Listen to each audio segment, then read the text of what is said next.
मेरा सवाल फरहान और राशि आप दोनों के लिए है।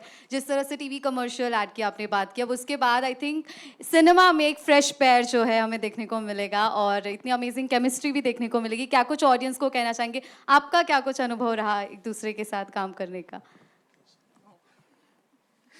Okay, I think I have to tell you this कि जब मैं एज अ मॉडल सर के साथ काम कर रही थी तो आई थिंक वो एक दिन काफ़ी नहीं था। आई थिंक हम बहुत we both were very reserved, तो हमने ज़्यादा बात नहीं करी। लेकिन जब आपको एक्सपीरियंस हो जाता है और आपको समझ आ जाती है कि बहुत सारे और भी दिन काम करने हैं, तो it's better to open up. तो जब हम इस फिल्म पे साथ आए तो I have to thank Farhan sir first because he broke the ice. मैं थोड़ी ऑकवर्ड हूँ, लेकिन सब बहुत ही अच्छे थे। And I don't know if a lot of people know this, but he does have a great sense of humour. I also want to say this that we know him as an actor, we know him as a director.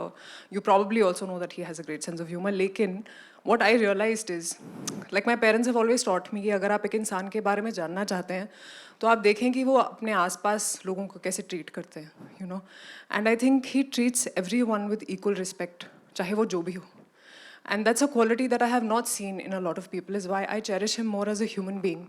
Of course, I love him as an actor and a director, but I think I really, really like him as a person, and he's very, very inspiring, very, very disciplined. And I think अब तो सबको पता चल ही गया होगा कि अगर मैं कुछ बोलूँगी तो I genuinely mean it. So I genuinely mean this, that the experience has been incredible, and I really hope कि मुझे ऐसी और opportunities मिले उनके साथ काम करने की. Thank you. Thank you very much.